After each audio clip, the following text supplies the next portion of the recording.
Right now it is time for This Week in the Lakeville Journal. We say good morning to Cynthia Housewinter. And good morning, Cynthia. Good morning. And hopefully to Janet Manko. Good morning, Janet. Good morning. Hey, I'm getting better at this. Perfect. That was, and the new headphones are here. Ladies and gentlemen, it was painless. All right. Well, anyway, we will get to the red, white, and blue edition of the Lakeville Journal. Of course, because July 4th is this weekend, and there are lots of fireworks on the front page. And we're not talking about stories necessarily. There are actually lots of fireworks on the front page. Well, our feeling, so as it turns out, there actually are some fireworks displays going on in the area. I think mostly in Dutchess County. What Dutchess County has done is just amazing to put those three concerts together. They did it with iHeartRadio. Absolutely free. Music, you can listen to radio in your car. Music will be timed to the fireworks, and they've got it at the three locations, and it's first come, first serve, social distancing, so I give Dutchess County a lot of credit. Yep, it's fantastic. And so our two big month of July fireworks displays here in Litchfield County in the Connecticut side are postponed until October because of COVID and concerns about people being too close together. So we decided that, in a way, we always sort of joke every year after 4th of July that you could pretty much pick fireworks photos from any year in the past. They kind of look the same. So we decided to do a full page of fireworks photos to get us in the mood. And, of course, you don't have the sound and you don't have the smell and the excitement of being with other people, but at least there's a little beauty for people to look at. So we have a full page of photos from back issues, plus also photos of Town Grove celebrations in Salisbury, which, of course, the Grove is closed completely for this weekend. So, I mean, I know that my first thought was like, well, I'll just walk over there and, social distance and sit on the beach, and I guess they're assuming that everybody in the world is having that same thought. It's a very popular beach on 4th of July. But you can also go to the Salisbury Association website, and you can watch Lou Bucherri reading the Declaration of Independence dressed in the colonial garb, Revolutionary-era garb of Heman Allen, brother of Ethan. All right. We'll go to the front page, and once again, important, the primary voting is coming up August 11th here in Connecticut, and absentee ballot details are printed right there on your front page. Right, and there was a meeting in Sharon where Linda Amarigi, the town clerk, said the ballots are coming from a group, they've been contracted through an organization in Rhode Island. So if you get a letter from Rhode Island, don't throw it out. That may have your absentee ballot application in it. My daughter got hers yesterday, and it is marked from, I think, the Connecticut Department of Elections or the Election Commission. So I guess just keep an eye out because they're starting to arrive right now. All right. And below that, you have a story on a slight rise in county COVID-19 cases, but still the state of Connecticut has done an outstanding job in really bringing this under control. Yes, it's been incredible, and we have to say our neighbors in New York State had such a huge high curve and have really dramatically brought it down. Massachusetts, the steadiest. So we've got some statistics, but even the last couple of days there have been more cases. Yeah. And there was a statistic that I'm not really completely sure where it came from, which is in Dutchess County there was an uptick. So I had to really dig around to figure out what that was. But I think on June 22nd, there were 500 people that were tested for COVID, and then the next day there were 1,500. And the day after that there were about 900, and then it dropped back down again. So I'm not sure why all those people in Dutchess County suddenly got tested. But there was, obviously an uptick in number of cases because of that. But the number of cases has been rising in Connecticut, too, very slightly, but enough to make, I saw a headline that Governor Lamont is thinking that maybe we should slow down the reopening. I think what really cautioned him is that what he's going to do, he's not going to allow the bars to open because of what has happened in Florida, Texas, Arizona, North and South Carolina, wherever bars have opened. Even in California, the rates have spiked. So I think that they're going to really hold off on opening up indoor bars, and that would be a very smart decision. Yeah, and talk about indoor dining too. And I, finally had made a dinner reservation for myself after, 5 months of quarantine or whatever, and so now I'm feeling like, I guess I should cancel that. But there are lots of places, beautiful weather to be outdoors right now and not too buggy yet. All right. But so our numbers are not updated because they've been rising since we went to press, and also that's got the travel ban in it. And at the time we went to press, there were 8 states on the ban. There are now more than 16, I think. Yeah. So we've got the links to the website. And the numbers released by the states and the counties are all really it is up in the air. They're doing the best they can, but it's not the most accurate representation. The way to look at the numbers, if you're going to look at the numbers on a daily basis, like we have been asked to provide here, is look at them week to week, and then that's a much gentler curve, and you'll be able to really get a better idea week to week what's happening in the region.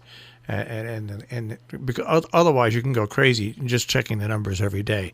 Like checking your bank account or your stocks. And then weirdly, Falls Village continues to have 0 reported cases of COVID, but on Tuesday, Patrick happened to be driving to Torrington, and he saw an event that had been sponsored by the Senior Center here, and Charlotte Hungerford and Brian Oler was there, and they were offering testing, and I think 65 people showed up, most of them Falls Village people, so it'll be interesting to see. I guess it takes 3 days before those are reported. It'll be interesting to see if any of those actually do turn up on the state data chart.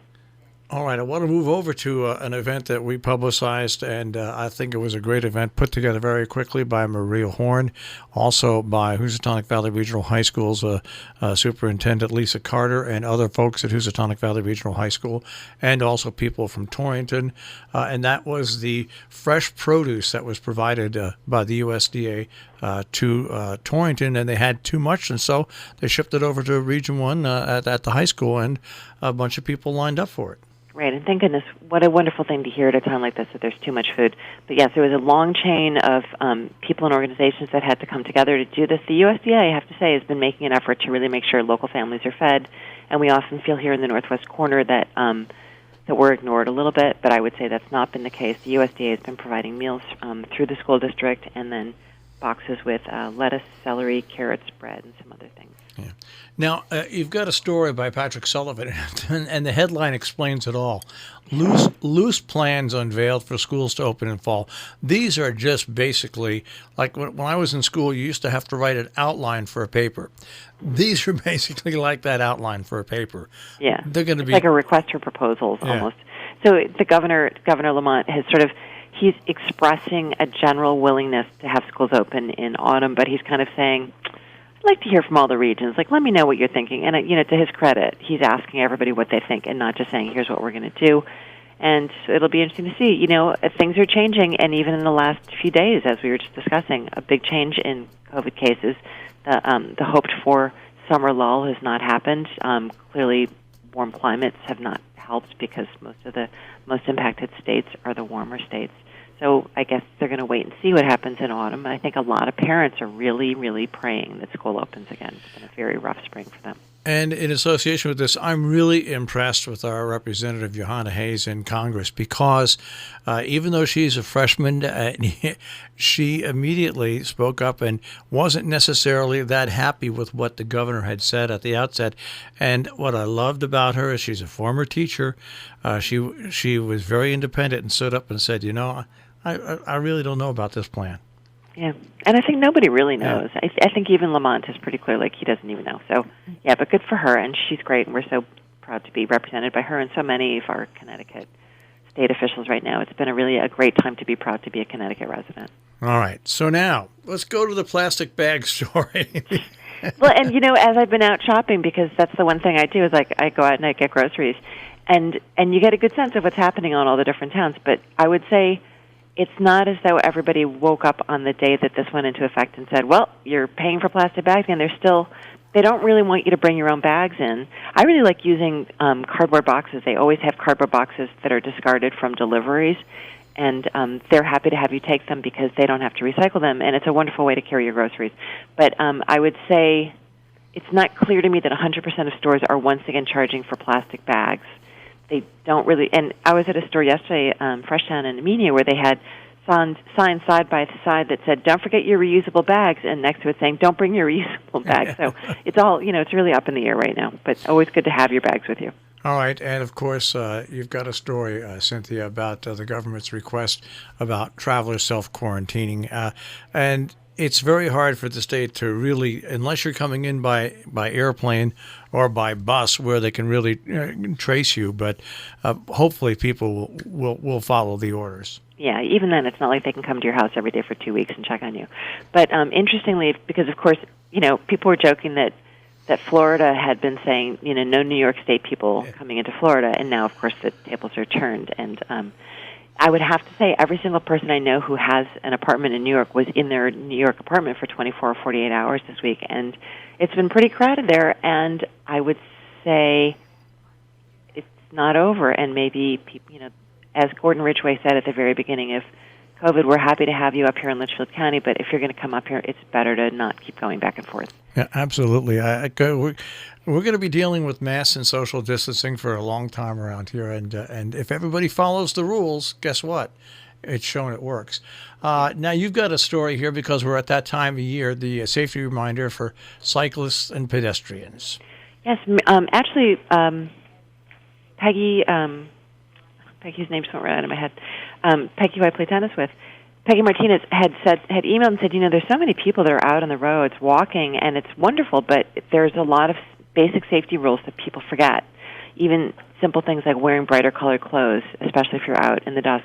So Mary John, who is one of our summer interns, and we will introduce her in our July 9th issue, although our interns are done so far for this summer.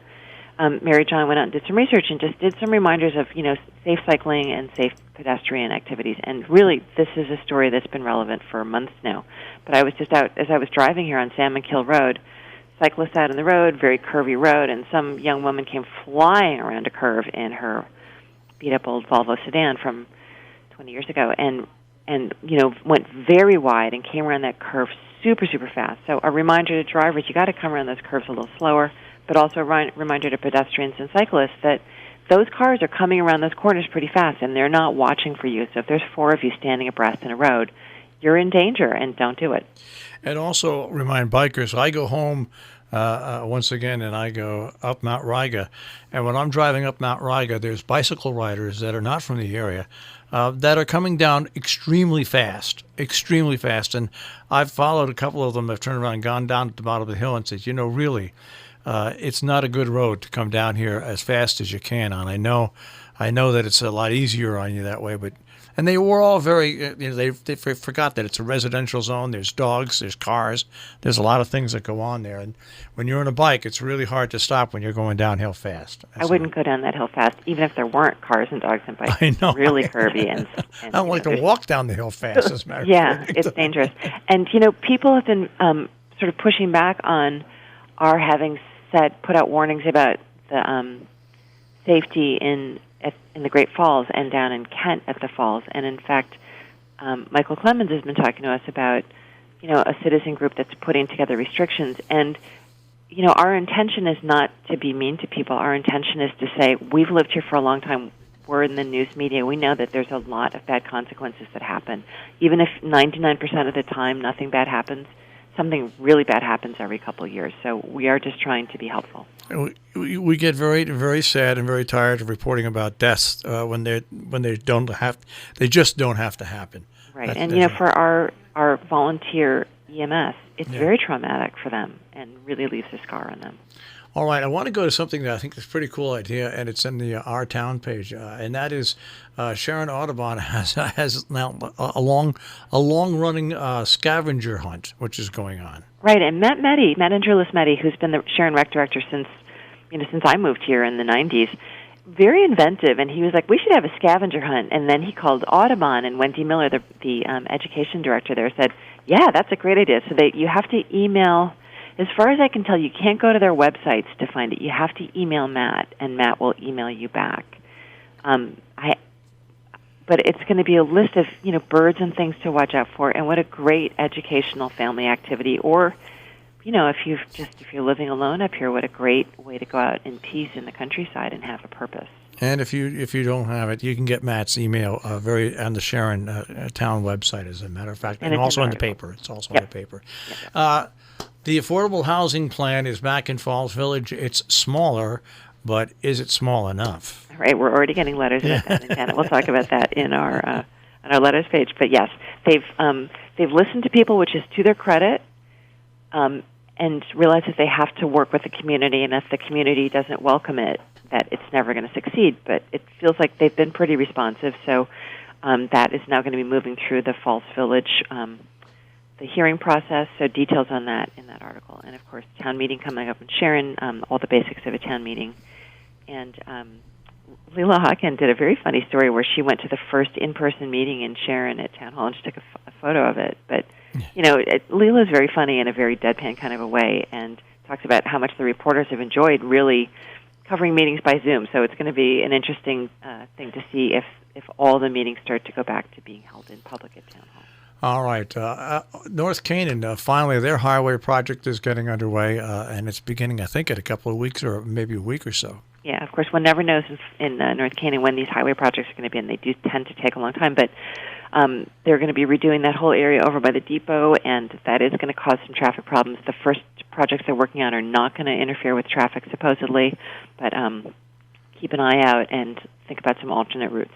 Well, at least this year they don't have to worry about railroad days or stuff like that. Yeah, it's a perfect year to do it, actually. Yeah. And Sharon has a town meeting coming up on July 16th. And I don't want to have to let people miss on first on the obituaries page some really, as always, they're always wonderful people, but some, well-known connections here.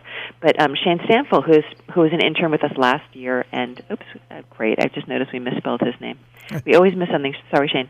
But Shane went to a baseball game. Willie Yon, who is the minor league ball player with the Baltimore Orioles, just a lovely kid, grew up in Sharon, and not a kid, young man now. And he started a baseball team that's being sponsored by the Great Falls Brewery in North Canaan, and they had their first game out in Hartford.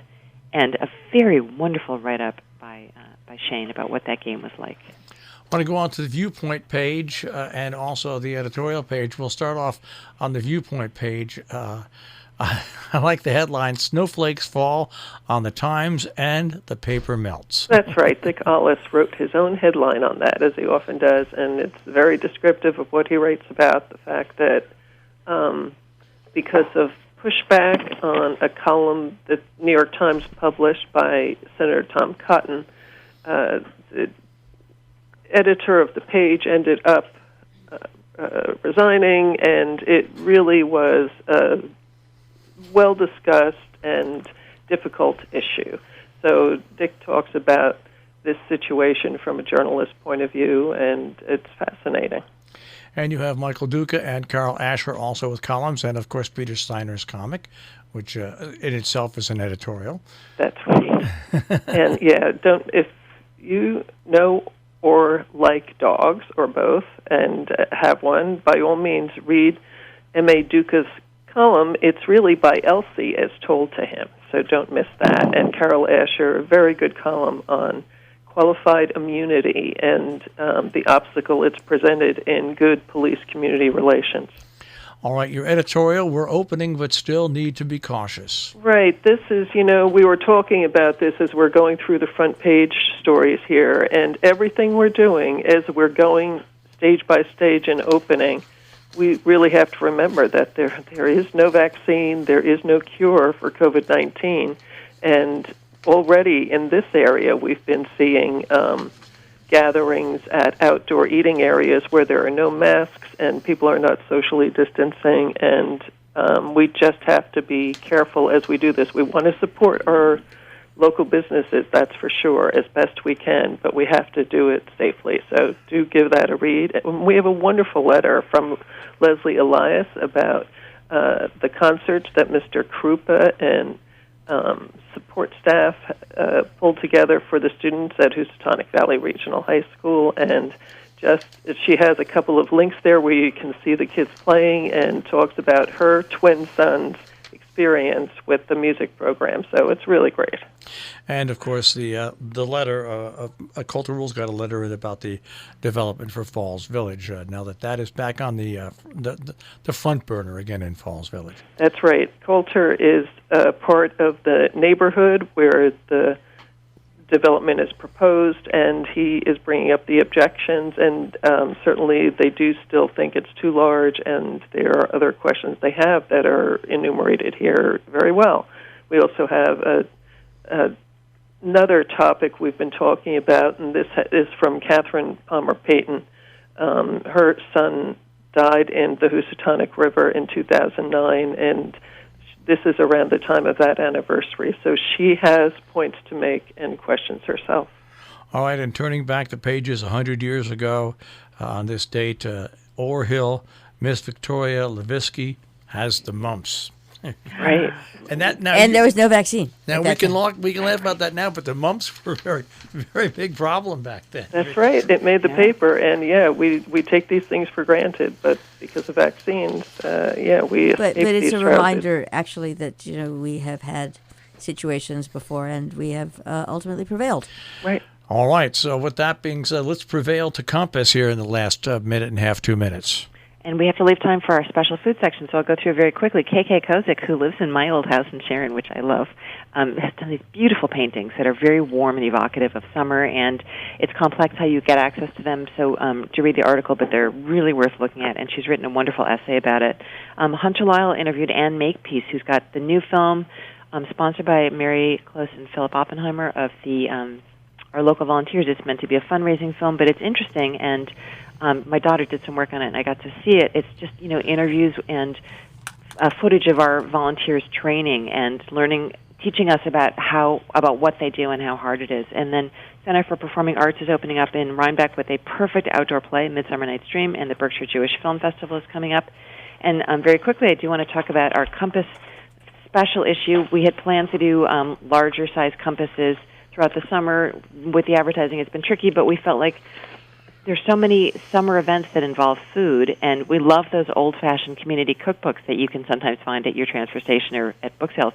So we reached out to all the nonprofits in the area, and we had, I think, 28 of them responded and gave us wonderful recipes and beautiful photographs of their fundraisers. So we've got everything from pancakes to lobster sliders. I particularly love the Christchurch Episcopal and Sharon really old-fashioned recipes. The Cranford Club gave us meatloaf to feed 110 people. Annie Waite from the White Hart gave a master class in how to make a pot pie, which they always do for Salisbury Winter Sports Association.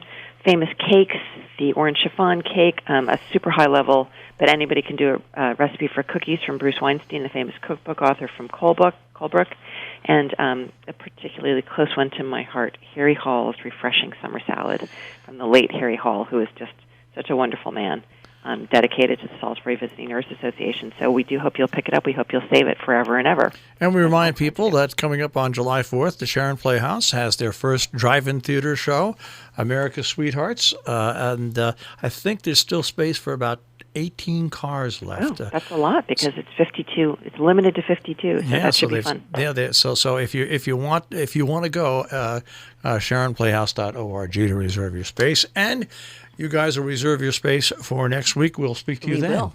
Thank you so much. Take care. That is This Week in the Lakeville Journal.